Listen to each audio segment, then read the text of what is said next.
యుద్ధాన్ని సాకుగా చూపి పంటలకు ఉన్న ధరలను తగ్గించి దళారులు కొనుగోలు చేయడంతో రైతులు తీవ్రంగా నష్టపోతున్నారని, ప్రభుత్వమే పంటలను కనీస మద్దతు ధరకు కొనుగోలు చేయాలని ఏపీ రైతు, కౌలు రైతు సంఘాల ఆధ్వర్యాన ఏర్పాటు చేసిన రౌండ్ టేబుల్ సమావేశంలో పలువురు వక్తలు డిమాండ్ చేశారు. అమెరికా, ఇజ్రాయిల్ కలిపి ఇరాన్పై చేస్తున్న యుద్ధం రైతాంగంపై ప్రభావం అనే అంశంపై విజయవాడలోని బాలోత్సవ భవనంలో మంగళవారం నిర్వహించిన రౌండ్ టేబుల్ సమావేశానికి రైతు సంఘం రాష్ట్ర అధ్యక్షులు వి కృష్ణయ్య అధ్యక్షత వహించారు. 4,400 వస్తువులు మనం దిగుమతి చేసుకుంటాం. ప్రతి సంవత్సరం 9,50,000 కోట్లు మనం దిగుమతి చేస్తున్నాం. 11,20,000 కోట్ల రూపాయల దాకా మనం దిగుమతి చేసుకుంటున్నాం. ఇంత పెద్ద విస్తీర్ణంలో మొత్తం మన జీడీ సంవత్సరం మన బడ్జెట్ లో 5వ వంతు ఆ రకంగా ఉన్నటువంటి విదేశీ వాణిజ్యాల్లో కీలక పాత్ర వహిస్తున్న వ్యవసాయాన్ని, వ్యవసాయ సేవల్ని, వాటికి సంబంధించిన విషయాలు చాలా ఇబ్బందుల్లో ఉన్నాయి. వాటిని రక్షించుకోవాలంటే యుద్ధం నుంచి విరమించాలి, యుద్ధాన్ని వెనక్కి నెట్టే పని ప్రభుత్వం చేయాలి.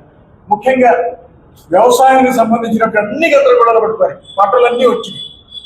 ఈ పంటలన్నీ ఎవరు కొనాలో అర్థం కావట్లేదు. ప్రభుత్వం తను ప్రకటించిన 2,400 మొక్కజొన్నలు కానీ, 8,500కి శనగలు కానీ, ఉల్లిపాయలు కానీ, పొటాటోలు కానీ, వరి ధాన్యం కానీ, ఈ రకంగా ఉన్నటువంటి 15-20 రకాల ముఖ్యమైన పంటలన్నీ కూడా ప్రభుత్వం బాధ్యత తీసుకోవాలి. ప్రభుత్వం కొన్ని అబద్ధాలు చెబుతుంది. ముఖ్యంగా పంటల ఇంటర్నెట్ స్కీమ్ కింద ఉంది, మేము కొట్టా ఉన్నారు. ఛాలెంజ్. కేంద్ర ప్రభుత్వం ₹1 పెట్టాలి, రాష్ట్ర ప్రభుత్వం బడ్జెట్ లో ₹1 పెట్టాలి. పెట్టకుండా ఈ రోజు నాటకాలు ఆడి ఈ సంవత్సరం శనగల 4 లక్షల క్వింటాలు వస్తాయి, 95,000 క్వింటాలు కొంటా ఉన్నారు. పాత ఇంకో 14 లక్షల క్వింటాలు ఉన్నాయి. మీరు ఎన్ని ఎవరు కొంటారు, ఎలా కొంటారు? అందుకని ప్రైవేటు వ్యాపారస్తులు దయాదక్షిణాలకు వదులుతాయి కదా. 10 లక్షల ఎకరాల మొక్కజొన్నలు వేశారు. ఆ మొక్కజొన్నలన్నీ కూడా ఎవరు కొంటారో అర్థం కావట్లేదు. ప్రభుత్వం దూరంగా ఉండేసరికి 2,400 ప్రకటించింది, దూరంగా ఉంది. ఒక్క కేంద్రం లేదు, ఒక్క కిలో కొనలేదు. దాంతో దేశవ్యాప్తంగా ఉన్నటువంటి మొక్కజొన్న ఉండేది మన రాష్ట్రంలో ముఖ్యంగా చాలా ప్రమాదంగా 1,500, 1,400, 1,600 అట్లా మాత్రమే కొంటున్నారు. ఈ మొక్కజొన్న రైతు నాశనమయ్యే స్థితికి వచ్చేస్తున్నాడు. పత్తి చూసాం మనం. పత్తిని కొంటామని చెప్పిన 8,100 కొంటామని CCI, కానీ ఎక్కడ కేంద్రాల్లో కొన్న దాఖలాలు లేవు. అక్టోబర్, నవంబర్, డిసెంబర్ నెలలో అమెరికా నుంచి 100 లక్షల బేడు పత్తి దిగుమతి చేశారు. మన పత్తి 4,000, 5,000కి అమ్ముకోవాల్సి వచ్చింది. ఈ విధంగా విదేశాల నుంచి వస్తుంటే అడ్డుకునేది బదులు, మన రైతులు రక్షించుకునేది బదులు విదేశాలకు ఆ విధంగా తారసలే పని చేస్తున్నారు. ఇది చాలా ప్రమాదంగా ఉంది. వ్యవసాయం నాశనం అయిపోవడానికి ఉపయోగపడే పద్ధతిగా ఉందంటే వ్యవసాయాన్ని కాపాడేది లేదని చెప్పి రైతు సంఘాలు భావిస్తున్నాయి. తక్షణంగా కేంద్ర రాష్ట్ర ప్రభుత్వం రంగప్రవేశం చేసి ఈ పంటలని కొనాలని కోరుతున్నాం. హరిబాబు గారు. యుద్ధం కారణంగా ప్రభుత్వం యొక్క అశ్రద్ధ వల్ల అన్ని పంటల రైతాంగం తీవ్రమైన నష్టానికి గురవుతున్నారు. వాస్తవంగా బయట డిమాండ్ ఉన్నప్పటికీ యుద్ధం బూచిని చూపించి వ్యాపారస్తులందరూ సిండికేట్ అయ్యి పంటల ధరలను పడేస్తున్నారు. ఉదాహరణకి మొక్కజొన్న 2,400 రూపాయలకి కొంటా ఉన్నారు, కానీ ఇప్పుడు వచ్చేటప్పటికి 1,500 నుంచి 1,700 రూపాయలకే బయట మార్కెట్లో నడుస్తుంది. ప్రభుత్వం కనుక కొనుగోలు కేంద్రాలు ప్రారంభించి 2,400 రూపాయలు ఇవ్వడానికి చర్యలు తీసుకుంటే ఖచ్చితంగా ఏంటంటే ఈ సిండికేట్లు అయిన వ్యాపారులు దారికి వస్తారు, రైతాంగానికి మద్దతు ధర వస్తారు.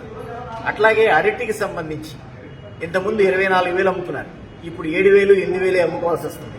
కనీసం 15,000 నుంచి 20,000 ఉంటే కానీ అరటి గిట్టుబాటు.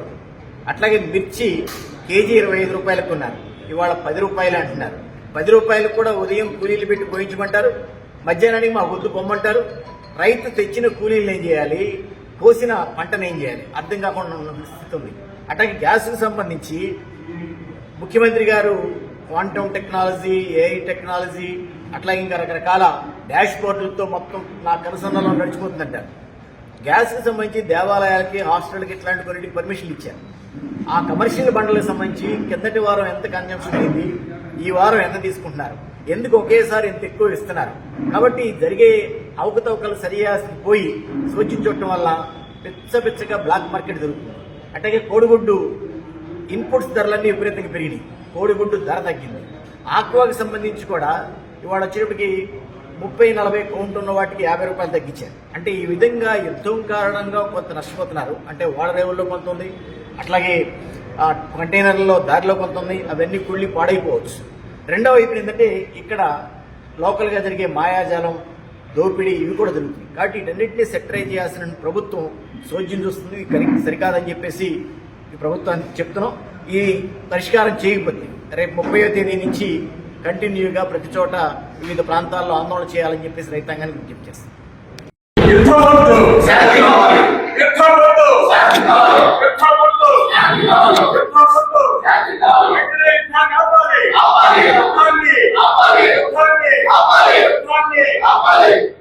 యుద్ధం వల్ల నష్టపోతున్న రైతాంగాన్ని ప్రభుత్వం ఆదుకోవాలి. యుద్ధం వల్ల నష్టపోతున్న రైతాంగాన్ని ప్రభుత్వం ఆదుకోవాలి. పంటలన్నీ ప్రభుత్వమే కొనుగోలు చేయాలి. పంటలన్నీ ప్రభుత్వమే కొనుగోలు చేయాలి.